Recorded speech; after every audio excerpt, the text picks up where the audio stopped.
안녕하세요. 오늘은 하임리히법에 대해 말씀드리겠습니다. 아마 들어보신 분들이 많지 않을 거예요. 얼마 전 어떤 분이 찹쌀떡을 먹다가 목에 걸려 돌아가셨다는 말을 건너 듣고는 모든 분들이 하임리히법을 안다면 목에 음식이 걸려 돌아가시는 일이 많이 줄어들 수 있을 텐데 라는 바람이 생겨 영상을 제작하게 되었습니다. 제 막내 동생이 6살 무렵 사탕을 먹다 목에 걸려 하마터면 목숨을 잃을 뻔한 일이 있었습니다. 마침 아빠가 동생 주변에 계셨는데 숨이 넘어가려고 하는 동생을 발견하고 손가락을 목에 넣어 빼내려고 허둥대고 있었습니다. 우리들이 소리치는 것을 듣고 엄마가 달려오셨는데요. 엄마가 아빠를 밀어내더니 동생을 엄마 허벅지에 엎어놓고는 손으로 등짝을 몇 번 세게 후려쳤어요. 그랬더니 사탕이 툭 하고 튀어나왔고 제 동생은 건강한 성인이 되었습니다. 당시에는 간담이 서늘한 일이었는데 지금은 가족들이 모이면 화제거리입니다. 아빠는 입안으로 손가락을 집어넣어 빼내려고 했지만 결과적으로는 실패했고 엄마는 밖에서 충격을 가해 압력으로 사탕이 나오도록 했는데 엄마가 하셨던 그 방법이 바로 하임리히법입니다. 하임리히법은 음식이나 이물질이 기도에 걸렸을 때 이물질을 배출시키는 방법입니다. 심폐소생술은 이미 여러 가지 경로를 통해 들어보셨을 테고 방법도 어느 정도 알고 계실 테니 이제는 하임리히법도 숙지하시면 좋을 듯 합니다. 이물질이 기도에 걸리는 이유는 여러 가지가 있습니다. 어린아이의 경우 장난감 등 여러 가지 물질이 걸리고 성인의 경우는 음식물을 먹다가 걸리는 경우가 가장 흔한데 이런 일은 돌발적이고 어린이부터 노인에 이르기까지 모든 연령에서 발생합니다.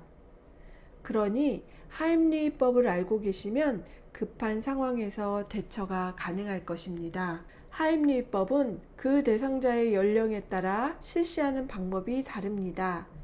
옛날 막내 동생이 그 대상자였던 때 제 동생은 어리기 때문에 엄마 허벅지에 엎어놓을 수 있었습니다. 그보다 더 어린 아이였다면 수행자의 전환 위에 엎어놓고 시행하시면 됩니다. 성인의 경우는 어떻게 할까요? 하임리히법은 저와 인연이 깊은 것 같습니다. 약 10년 전 엄마를 방문한 적이 있었는데 마침 엄마의 막내 여동생인 제 이모도 계셨고 어렸을 때 엄마의 하임리히법으로 살아난 제 막내 동생도 있었습니다. 우리는 소파에 나란히 기대어 과일을 먹고 TV를 보고 대화 중이었습니다. 엄마가 갑자기 이모를 보며 제발아 제발아 하시며 허둥대시길래 쳐다봤더니 이모가 목을 잡고 어쩔 줄을 몰라 하고 있었습니다. 어릴 때 보았던 것은 기억이 까무룩한데 이 일은 글을 쓰는 지금도 생생히 기억하고 있습니다. 이모는 말 그대로 찍소리도 못 내고 있었는데 만약 엄마가 쳐다보지 않았다면, 만약 다들 TV에만 몰두하고 있었다면 아무도 이모가 그러고 있는 걸 몰랐을 것입니다. 엄마 소리를 듣자마자 우리는 모두 알았습니다. 이모 목에 음식이 걸렸다는 것을 말입니다. 이모는 바로 하임리히법을 실시했습니다. 당시 제 키가 162에 체중이 50도 되지 않았고 이모는 키가 167 정도에 체중도 저보다 훨씬 많이 나갔기 때문에 제가 제대로 하임리히법을 하는 것이 어려웠습니다. 두세 번 시도했지만 힘이 제대로 가해지지 않아 제가 계속하면 어찌 될지 장담하기 어려운 상황이 됐습니다.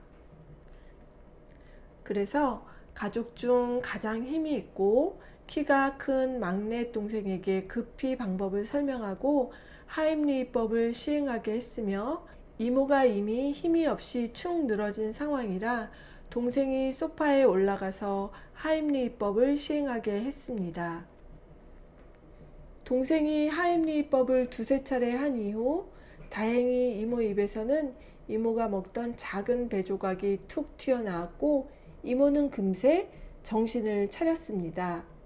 하임리히법으로 바로 이물질이 나온다면 특별한 조치가 없어도 곧 정신이 돌아오고 일상생활이 가능하기 때문에 정말 필수적으로 알아야 할 상식입니다. 여러 영상이나 블로그 등에 보면 방법이 자세히 나와 있는데요. 딱 3가지만 기억하시면 됩니다. 첫 번째, 대상자의 신체 사이즈에 따라 하임리히법을 시행하는 자세가 달라진다. 1.